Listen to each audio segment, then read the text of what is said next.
back, of course, to the YouTube channel and Daily Motion of K.L.P. Entertainment. Welcome back to the show, ladies and gentlemen. This is Up Late with your host, K.L.P.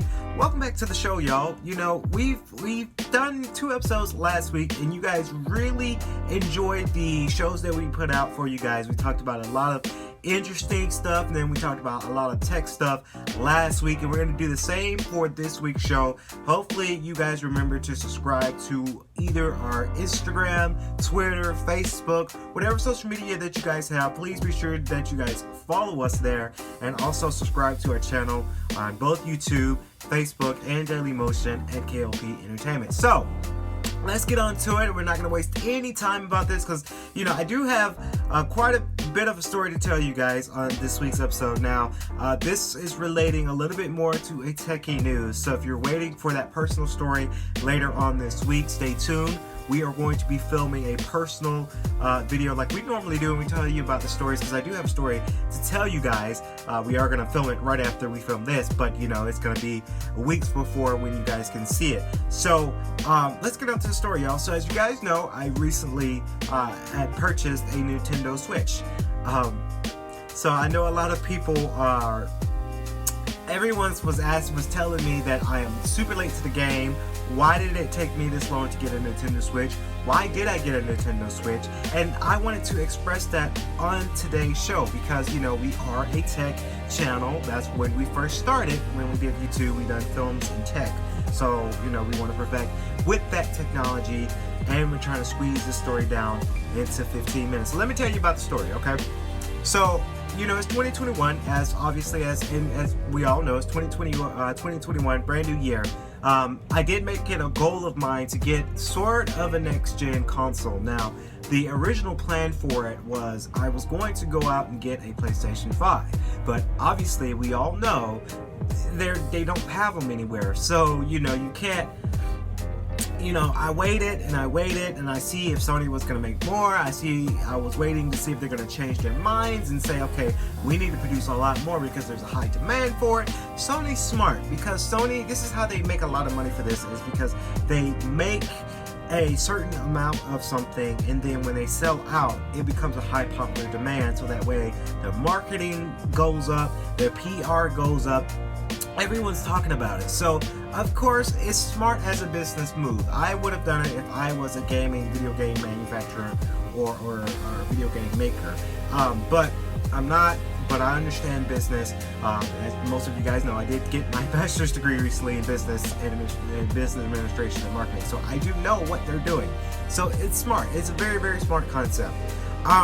There's been this whole raid, and we've talked about this on previous shows about the scalpers that they're buying a lot of these PlayStation 5 consoles, and they're reselling them for about $1,000 a pop. I'm not an idiot. Most people are going to spend that money to get that console because they think they need that console. So I'm not an idiot. I'm not going to go fall for that scheme and that scam. I would rather not, because I mean that's $1,000 that you're just dropping on a game system. I would never, ever, ever, ever drop $1,000 or even $800 on something like that. And it's just irresponsible. I just won't do it. So as I was coming to terms and thinking about, okay, you know, I have the Xbox Game Pass. I don't really care too much to go for an Xbox Series because I just wouldn't care too much about it. My main focus was a PlayStation 5, but you know, they sold out everywhere, and you couldn't get your hands on it.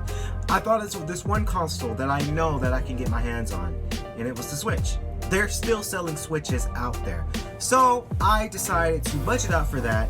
You know, it took a lot of waiting, it took a lot of hustle, a lot of hard work and investments to get this console. I like to say on record on the show that, you know, I work hard, but you know, I don't just shell out money like that. I don't like to show on the channel when I get something. I don't like to show and say, hey, look what I got. I got this. You don't.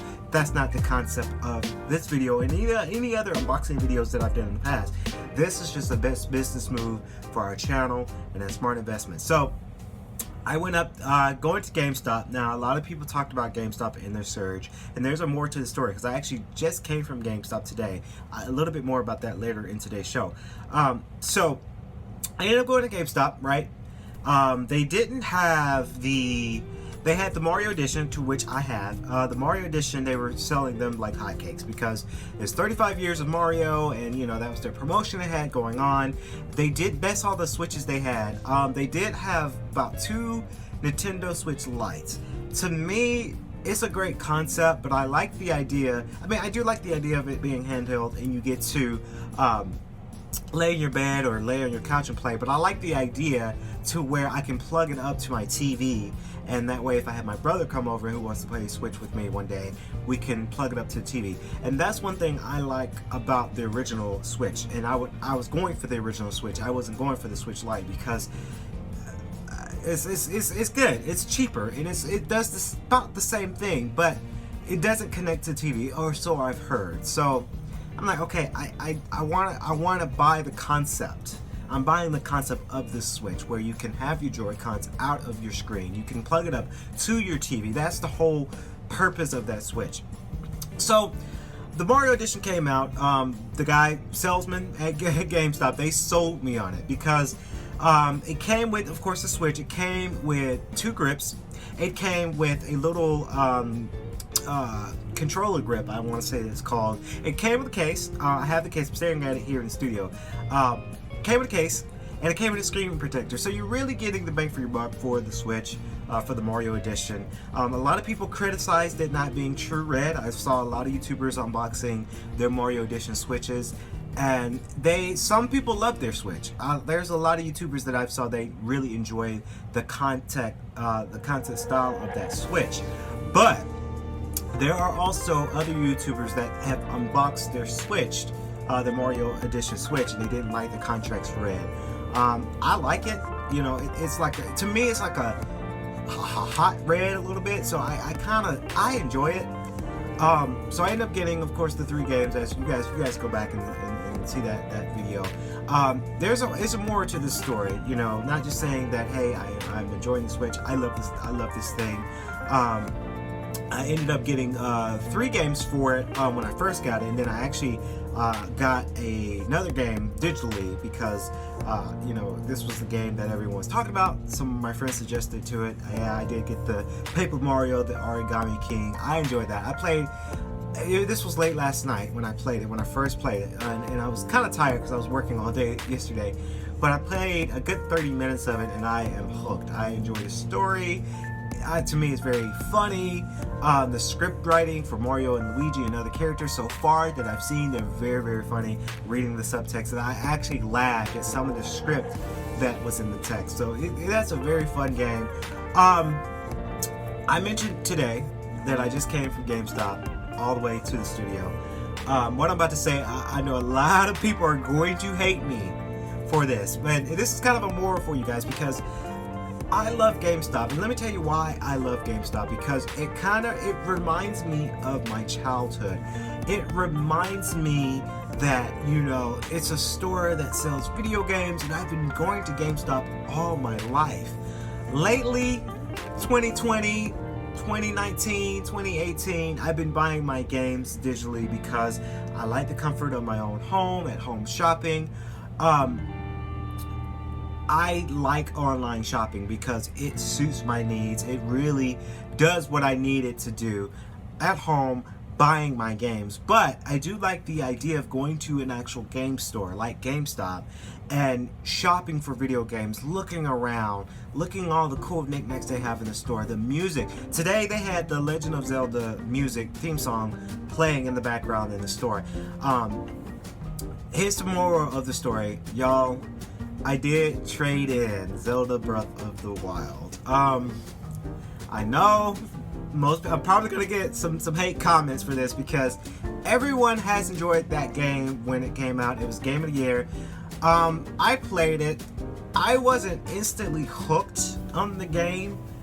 I gave it a shot. I played hours and hours on it when I first got it, and I'm like, okay, I'm losing the concept of this game. It's beautifully designed, don't get me wrong, it's very, very beautiful. But to me, it seemed that I got kind of bored with it. And most people didn't. And I traded it in today, and this is where the story comes in, because I got kind of ripped off from GameStop because, you know, you buy a game, this game was about $50, so it was brand new. I ended up getting a store credit for $35 for this game being a trade-in.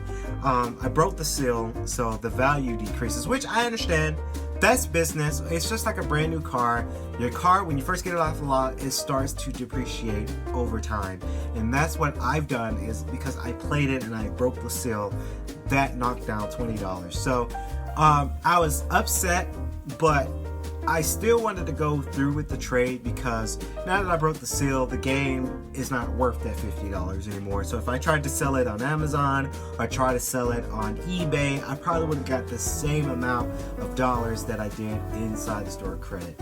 So I ended up getting another game, and I know you guys are gonna hate me. I'm a huge Fire Emblem fan.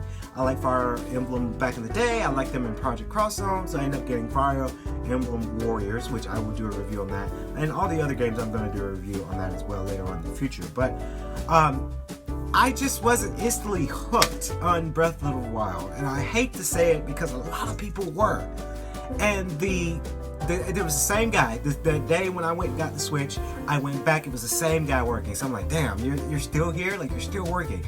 But obviously he went home and then had his day off. But it was a couple days ago. So I'm like, yeah, I remember coming to you and I got the Switch, and you know, Switch is awesome. I have no regrets. It's great. But I want to trade in Breath of the Wild because I just wasn't. And then he was asking me what's wrong. Like, it gets good at the end, towards once you get going in the game, it gets good. And I'm like, yeah, I did. I gave it a shot. I'm just bored, you know? And I don't like to play a game where I'm bored and I just want to turn it off and want to play something else.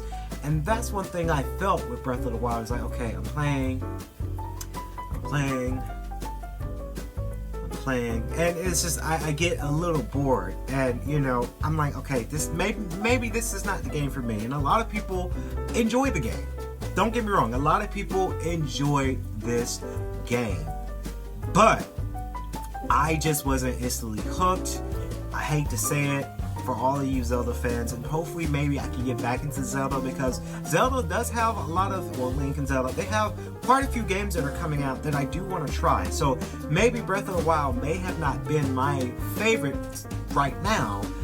Hyrule Warriors came out. I don't know if that's the official name. The cartoon Toon Link has his own game for Switch that's out now. Then I saw that game was $50 at GameStop. I was like, yeah, no, I'm good. But there are some other Legend of Zelda games that are coming out in the future that I am going to give it a try. I'm not saying I'm calling it quits with Link and Zelda. It's just Breath of the Wild wasn't my particular favorite right now. Hopefully that can change my mind. That's just how I'm feeling right now. But all the other games that I did have, you know, I still have them. They're great. Ultimate Alliance 3 is great.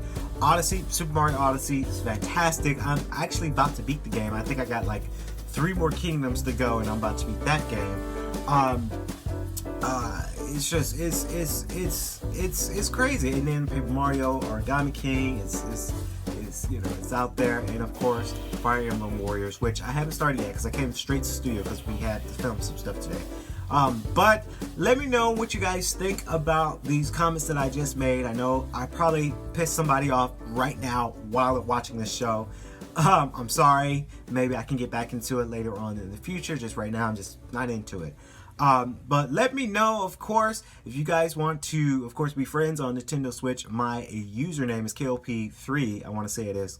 I'll let you guys know. KLP3 or KLP13. One of those. I have the Star Fox logo as my picture. So if you guys want to be friends with me on Nintendo Switch, let me know, because I'm always down to do that. Hopefully you guys enjoyed today's show. Stay tuned later on this week as we give you guys a personal story. This story is going to be very, very funny. So stay tuned later on this week. This has been Up Late with K.L.P. Kennedy Lucas.